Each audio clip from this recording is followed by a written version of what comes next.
We're going to have to seal up those borders and we're going to have to let people come into our country, but they have to come in legally. On day one, I will launch the largest deportation program in the history of our country. I take the oath of office, the migrant invasion of our country, and them the hell out of our country and fast. And now we have a record illegal migration. Pokud alespoň trochu sledujete americkou politiku, tak víte, že jedno z nejdůležitějších témat kampaně staronového amerického prezidenta Donalda Trumpa jsou masové deportace jako odpověď na nezvládnutý příliv ilegálních migrantů, který se odehrával zejména poslední 4 roky. Do Spojených států za tu dobu přišly doslova miliony až nižší desítky milionů lidí, kteří tam podle amerických zákonů nemají co dělat. Trump vidí řešení v tom, že by měli být tito lidé bezpečnostními složkami pochytáni a ve velkém deportováni zpět do zemí, odkud přišli. Ať už je to Mexiko, Kolumbie nebo spousta dalších zemí v Latinské Americe. Co kdybych vám ale řekl, že podobná věc, na kterou teď myslí Trump, tedy deportace obrovského množství lidí v relativně krátkém čase, se ve Spojených státech již v nedávné minulosti stala? Byla to operace Wetback, česky přeloženo jako Mokrý hřbet, která byla zahájena v červnu 1954 pod administrativou republikánského prezidenta Dwighta Eisenhowera. Cílem této akce bylo jednak posílit ochranu jižní hranice Spojených států před ilegálními migranty a zároveň začít rozsáhlé razie a zadržování 100 000 osob, které byly poté deportovány do Mexika. Problematika mexických imigrantů a pozadí celé této operace má důležitý kontext ve druhé světové válce. Kvůli vstupu Američanů do války museli miliony mužů v pracovním věku náhle nastoupit do armády. Zároveň se ale začala rozjíždět válečná ekonomika. Bylo potřeba produkovat zbraně a zásoby jak pro americké vojáky, tak pro americké spojence v Evropě i Asii. Důležitá byla i produkce potravin. V zemědělství byl výpadek pracovní síly vůbec největší. Americká vláda se proto roku 1942 rozhodla zahájit program Bracero. Bracero španělsky znamená dělník. Tento program měl za cíl přivést novou pracovní sílu z Mexika, která by z části nahradila Američany, co museli nastoupit do vojenské služby. Tito Mexičané směřovali především do zemědělského sektoru, který již se zaměstnáváním imigrantů měl velké zkušenosti, zejména pokud šlo o sezónní práce během sklizní. Vzhledem k tomu, že americká ekonomika dokázala těmto pracovníkům nabídnout mnohem lepší mzdu a mnohem lepší životní podmínky, než které byly dostupné v Mexiku, pak není divu, že se do tohoto programu zapojilo na 4 miliony lidí. A i nad rámec tohoto programu každoročně z Mexika do USA putovali 100 000 migrantů ilegálně. Jejich příliv navíc podporovali někteří americký farmáři, protože se nechtěli obtěžovat s byrokracií, která souvisela s legálním zaměstnáváním imigrantů. Se skončením druhé světové války se mohly miliony Američanů vrátit domů, připraveni najít si práci a vrátit se k normálnímu životu.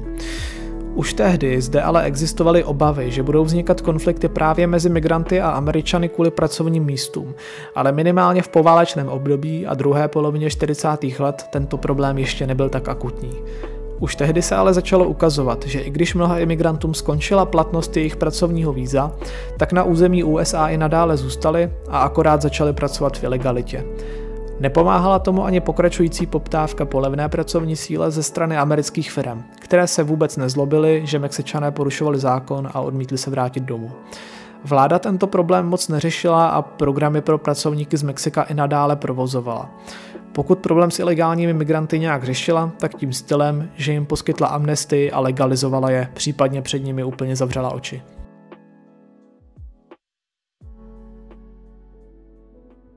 Jenže s novým desetiletím a příchodem 50. let se postoj americké vlády začal pomalu měnit. Vláda se snažila příliv imigrantů postupně omezit a ty, kteří již v Americe byli, případně repatriovat zpět do Mexika. Do toho se mexická vláda stále častěji stěžovala Američanům, že kvůli jejich nedostatečné ochraně hranic Mexiko postrádá mnoho klíčové pracovní síly. Mexiko, jakožto značně zaostalá země, která ještě plně neprošla industrializací, měla jedinou výhodu právě v podobě levné pracovní síly.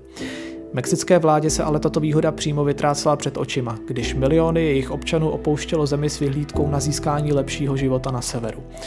Několikrát tyto konflikty zašly tak daleko, že mexická vláda vyhrožovala kompletním uzavřením hranic a zastavením přílivu všech imigrantů, včetně těch legálních. Tyto výhrušky však nikdy nebyly zcela naplněny. Problém ilegální migrace se neustále zhoršoval.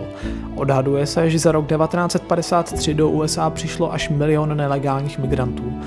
No a takový masivní příliv migrantů ještě umocňoval obavy Američanů z ekonomických dopadů této migrace. Stále častěji veřejnost a politici diskutovali, jaký dopad má migrace na dostupnost veřejných služeb a pracovních míst.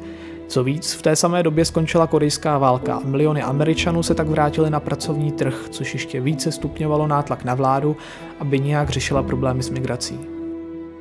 Když v roce 1953 nastoupí do úřadu republikánský prezident Dwight Eisenhower, který mimochodem za druhé světové války působil jako generál a vrchní velitel spojeneckých vojsk v západní Evropě, zaujímá k migraci daleko tvrdší postoj než jeho předchůdce Harry Truman.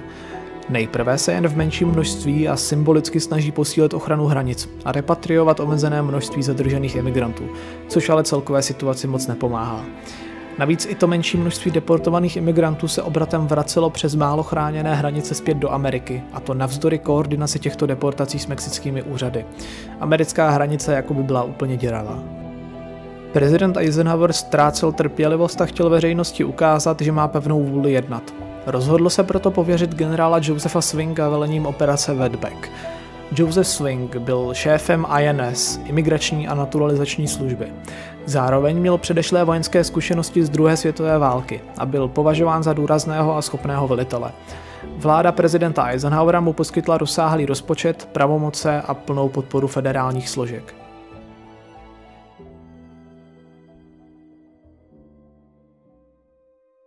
Imigrační a naturalizační služba pod velením Josepha Swinga navázala spolupráci s pohraniční stráží a společně začali s vytvářením seznamu podezřelých oblastí, kde předpokládali výskyt ilegálních imigrantů. V červnu 1954 nakonec byla zahájena operace Wetback, neboli Mokrý hřbet. Pokud by vás to zajímalo, název této operace bylo hanlivé označení pro mexické imigranty, kteří při přecházení hranice často překračovali řeku Rio Grande. Tato operace každopádně zahrnovala rozsáhlé zátahy, razie a deportace především v Kalifornii, Arizoně, Novém Mexiku a Texasu, což jsou americké státy ležící na hranicích s Mexikem, kde byla koncentrace imigrantů pochopitelně největší. Složky se věnovaly především fabrikám, farmám, tržištím i městským čtvrtím s vysokou koncentrací Mexičanů. Nejvíc zasažené těmito raziemi byly města jako Los Angeles, San Francisco, El Paso a San Antonio. Mnoho zatčených osob bylo deportováno bez řádného procesu a INS mnohdy neměla čas vůbec prověřovat, zda lidi, které zatknula, jsou skutečně ilegálními migranty. Není tak divu, že mezi deportovanými byli i legální migranti, nebo dokonce i ti, co již měli americké občanství. Akce byla koordinovaná mezi americkými a mexickými bezpečnostními složkami tak, že když americké složky odvezly zadržené osoby do Mexika, mexické ozbrojené složky je obratem přesunuly dál na jejich daleko od hranic USA, kde jim zároveň mexické úřady pomáhaly najít novou práci, aby tak minimalizovali riziko, že by se deportovaní pokusili vrátit do Ameriky. Zvolené způsoby transportu zadržených osob se lišily. Byly používány autobusy, nákladní vozy, vlaky, letadla a lodě. Obzvlášť efektivními se ukázaly být lodě, díky kterým se dalo velké množství přepravit hluboko do Mexika a daleko od hranic, takže se zásadně snižovalo riziko návratu zadržených do Ameriky. Podmínky na těchto lodích se však brzo staly předmětem veřejné diskuze, protože byly až nelidské a dokonce na těchto lodích někteří imigranti i zahynuli. Jsou zaznamenané také případy, kdy se některým migrantům povedlo z lodi vyskočit do moře, kde se ovšem utopili. Rozsah této akce krom toho, že často byli deportováni legální migranti i američtí občané, také vedl k rozsáhlým případům brutality a nelidského zacházení. Imigranti byli často drženi v přeplněných prostorách bez vody, jídla a zdravotní péče. Někteří byli po deportaci vysazeni v nehostinných oblastech daleko od civilizace, kde čelili hladovění a dehydrataci. Zároveň zde byla i kritika toho, že docházelo k rozdělování rodin a mnoho lidí bylo deportováno bez možnosti kontaktovat své příbuzné.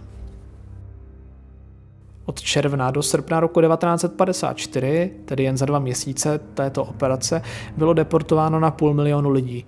Do konce roku 1954 jich pak byl deportován 1 milion. Odhaduje se také, že dalšího 500 000 lidí zemi opustilo dobrovolně ze strachu, že by mohli být deportováni. V následujících letech probíhaly další deportace, které se svým rozsahem ale ani zdaleka nevyrovnaly těm z roku 1954. Celá operace měla ale i ekonomické dopady. byli zasaženi především farmáři, kteří byli závislí zejména na sezónní práci imigrantů a v důsledku deportací čelili nárazovému a akutnímu nedostatku pracovní síly. Ceny některých plodin proto vzrostly, jednak protože se prodražila práce kvůli nutnosti zaměstnávat americké dělníky a jednak protože klesla produkce.